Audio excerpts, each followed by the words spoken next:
Good morning, welcome back to my channel.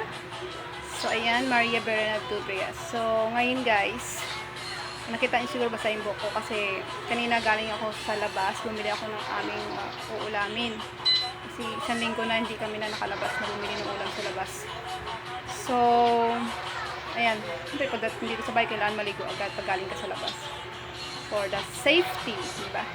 Alam nyo guys, sa labas kanina, parang dun sa palengke sa Ilaya Tondo. Grabe, parang hindi pa rin talaga siya lockdown totally. Kasi alam mo, bakit napakadami pa rin ng tao sa palengke, siksikan pa rin siya. So, ayan. So, parang walang lockdown dito sa Maynila talaga.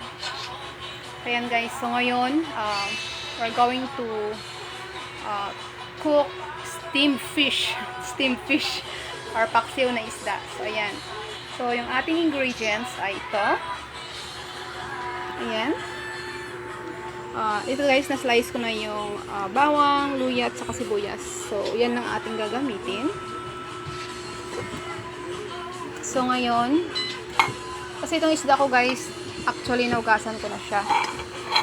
So, ito lalagay natin sa baba.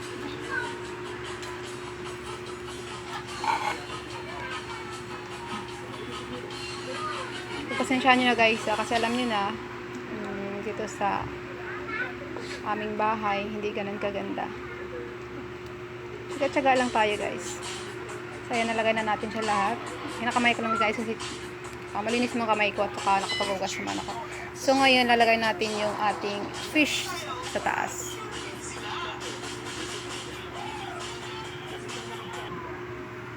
So, ayan guys. Patong natin yung isda dito sa taas. Ayan. So, ayan siya guys. So, yung binili ko kanina, mga worth kulang-kulang 1 kilo.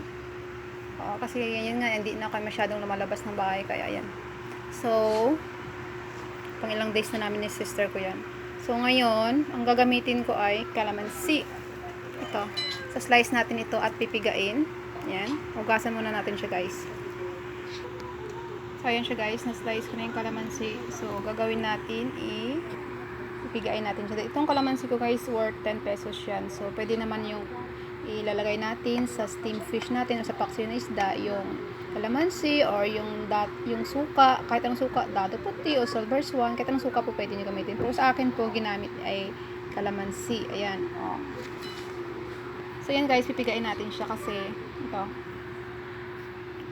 So, wala akong steamer guys. Wait lang. Pasensyahan nyo na. Ganyan na natin. Sasalain natin yung buto. Yan. Mas maganda kasi yung kalamansi. At least natural.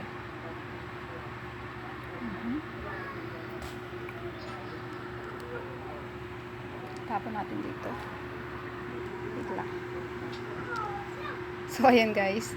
So, napiga ako na yung kalamansi kasi ayan, hindi siya totally perfect na nasala mabuti kasi ito na yung ginamit ko.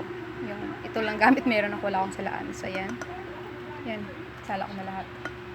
So, ngayon, maglalagay tayo ng tamang asin lang, guys.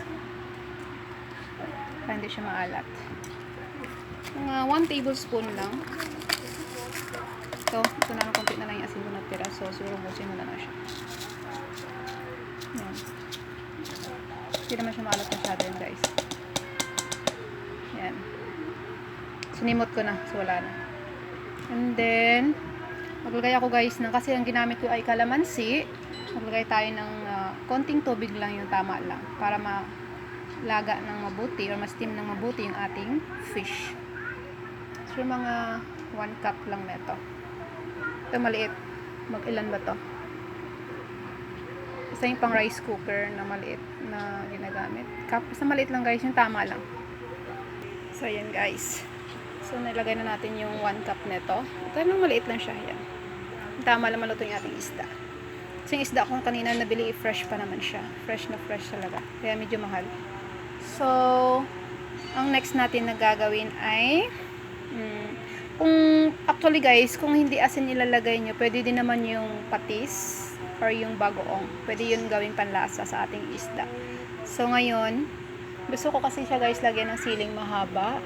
So, gusto ko ngayon isabay na siya sa luto ng ating isda. Maglagay tayo nito. Or depende sa inyo guys kung anong ilalagay nyo na sili. Kasi tayo mga Pinoy, madiskarte tayo sa kahit anong mga lulutuin, kung anong nilalagay natin. 'Di ba? Mahilig tayo discover, mahilig tayo gumawa ng ating sariling recipe, 'di ba? So ayan guys. So, yan. Tapos na ito, ang gagawin natin tatakpan na natin at dadalhin natin sa ating doon sa labas kasi lalabas ng kwarto kasi doon natin siya lulutuin. So, ayan. Nandun yung aking burner. At saka ito mamaya guys, lalagay ko itong okra mamaya. Ito malinis na rin. Tunugasan ko na siya kanina. Lalagay natin siya mamaya pag malapit na maluto yung ating fish kasi mabilis na ito maluto. At saka pag tayo guys, pwede naman natin tayo maglagay ng kunyari anong gulay or talong or ampalaya, pwede natin siya isama dito sa ating steamed fish or sa ating paksiw. Ayan. Para may gulay tayo kasama. Ayan. So, ayan siya guys. Nakasalang na siya dyan. So, antayin na lang natin siya mamaya na maluto. Or bago maluto yung isda para malagay natin yung ating gulay. Ayan. So, ayan guys. Luto na yung ating fish. Lalagay na natin yung ating okra. Kunti na yung sabaw yan. So, ayan guys. Nalagay na natin yung ating okra. Ayan. Yung iba kasi guys na paksiw gusto nila yung masabaw. Pero ako guys, hindi ko gusto yung medyo maraming sabaw. Gusto ko yung tuyo talaga. Gusto ko yung dry talaga. Ayan. So, takpan na natin siya guys na mga 5 minutes lang maluluto na tong okra natin. Ayan.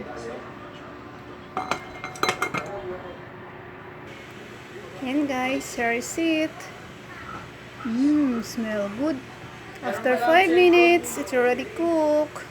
Ayan. Pwede natin siyang patayin guys. Yummy. Smell pa lang guys, sarap na. Yummy. So that's our finished product for the paksiw na isda.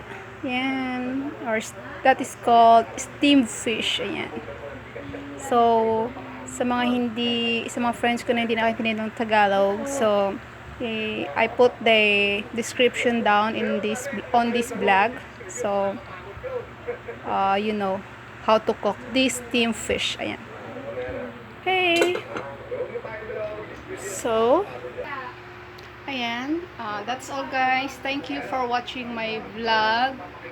This evening na talaga. So, ayan. Kasi gabi na. So, ayan guys. Don't forget to like and to subscribe my YouTube channel. Ayan, follow nyo ako guys. And then don't forget to click the bell button para updated kayo sa mga bago kong videos at kung ano pang videos na gagawin ko na meron kayong matutunan. Thank you guys for watching. Bye-bye!